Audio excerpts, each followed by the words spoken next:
हाय दोस्तों, नमस्ते, प्रणाम, सलाम अलैकुम। आप लोग कैसे हैं? उम्मीद होगा कि अच्छे होंगे, स्वस्थ होंगे, मस्त होंगे दोस्तों। तो बारिश की वजह से आज के घर हमारा बिल्कुल ख़राब हो चुका है। आप लोग देख सकते हैं कि पानी पानी और बाबू सब खा के भी यहीं छोड़ के कितना पानी पानी हुआ है दोस्तों। यहाँ से हमारा घर चूता है दोस्तों, देखिए यहाँ सब भीगा होगा। तो यही है जो हमारी कहानी।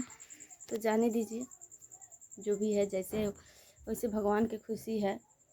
भगवान शायद हमें इसमें ही खुश रखने के लिए, शायद इसी के लायक थे हम, इसलिए भगवान हमें इतना ही दिए। बहुत बढ़िया है, क्योंकि आप लोगों के प्यार और दुलार है कि इतना बड़ा माहौल मेरे पास है।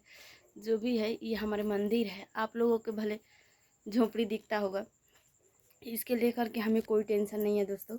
लेकिन सिर्फ़ और सिर्फ हमें बच्चों की चिंता सताती है, सताते रहता है। बार बार बच्चों के टेंशन से हम पागल रहते हैं। नहीं तो घर द्वार की कोई टेंशन नहीं, क्योंकि ज़िंदगी तो मेरे दोस्त 5 मंजिल में जा सकता है, और ज़िंदगी तो मेरे दोस्त घास की मड़ई में जा सकता है। जिस तरह से आज के समय तो छोड़ दीजिए, क्योंकि आज तो ये मेरे लायक कुछ भी नहीं है। जिस समय माता सीता के ऊपर विपत्ति पड़ी होगी, उस समय माँ सीता कैसे बर्दाश्त की होगी, वो तो क्या तो उनका दिल जानता होगा, वो तो उनका मन जानता होगा दोस्तों।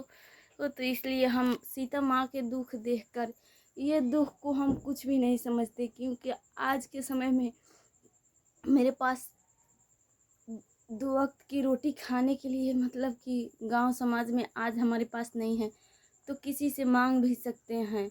लेकिन धन्य धन्य हैं वो हमारे सुदामा जी, जो कि भूखे रह जाते पर किसी के पास मुंह खोलने नहीं जाते। बताइए, उससे कोई किसी का बड़ा दुख होगा क्या? तो दोस्तों हमें ये दुख बहुत सताता है दोस्तों। कभी कभी बच्चों के प्यार और दुलार उनके पिताजी के, नहीं तो बाकी हमें कोई चीज़ का घर द्वार की टेंशन लेकर के हम नहीं चलते, क्योंकि भगवान जब देंगे तब होगा, नहीं देंगे तो इसी तरह से मेरी ज़िंदगी कटेगा। तो क्योंकि जिस तरह से माँ सीता के पति छोड़ दिए थे, तो उनका घर तोड़ने वाला सिर्फ और सिर्फ धोबी था दोस्तों।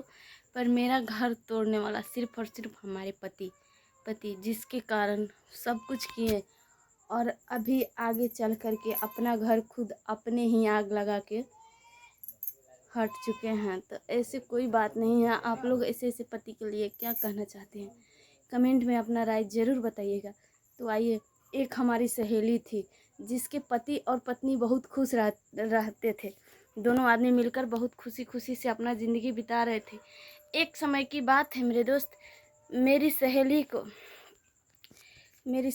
को डेट हो गया और हमारी सहेली को जनाजा जा रहा था। उस समय उसके पति, जब उसी रास्ते से हम गुजरे वहाँ से, तो उसी समय उसका पति जनाजा देख करके मुस्कुरा रहे थे। तब हम उनसे पूछे, सुनिए, जनाजे देखकर मुस्कुराया नहीं जाता। तो हमारे सहेली के पति बोले, क्या बताएं, दिल तो खून के आंसू रो रहा है, दिल तो खून के आंसू रो रहा है। पर हमने वादा किया है कि जब भी मिलेंगे तो मुस्कुराते मिलेंगे, क्योंकि हमें उस समय आंचल पोंछने के लिए कोई भी हाथ ये काम नहीं करेगा। क्योंकि हमारे पत्नी के कहना में हम उनका पति बोले, क्योंकि हमारे पति कह के गए हैं पत्नी कि ये दिल तो खून के आंसू रो रहा है, पर क्या करे, ये गम की आंसू निकल रहा है। रोना भी उचित नहीं है, क्योंकि हमारी पत्नी ने मुझसे वादा की है कि हम दोनों जीवन भर खुशी से अपना ज़िंदगी बिताएंगे। तो इसलिए उन्होंने हमसे कह के गई कि जब भी आप हमसे मिलिएगा तो मुस्कुराते हुए मिलिएगा, क्योंकि हमारे जनाजे के सामने भी आइएगा तो मुस्कुराते हुए आइएगा, क्योंकि ज़िंदा हैं तो आज आपको आंसू पोंछने के लिए ये हमारे हाथ और ये आंचल काम में आ रहे हैं। पर जिस समय हमारी मौत हो जाएगी, डेथ कर जाएंगे, उस समय आप रोते हुए आइएगा तो ना ही ये हमारे हाथ रहेगा और ना ही इस हाथ से ये आंचल उठा के आप आंसू पोंछ सकेंगे। इसलिए वो कह के गई हमारी पत्नी कि आप जब भी मेरे जनाजे के सामने आइए तो मुस्कुराते हुए आइएगा, क्योंकि उस समय ना ही हमारा हाथ रहेगा और ना ही आंचल उठाने की लायक इसमें शक्ति रहेगा। तो बताइए कैसे हैं वो पति पत्नी, उसमें कितना प्यार और दुलार से देखिएगा वो रिश्ता को ज़रूर। तो चलिए मिलेंगे किसी नेक्स्ट वीडियो में, तब तक के लिए आप लोग जाइए और अभी तक चैनल को सब्सक्राइब नहीं किए हैं तो चैनल को सब्सक्राइब कीजिए और लाइक शेयर कमेंट करना मत भूलिएगा। तो चलिए बाय।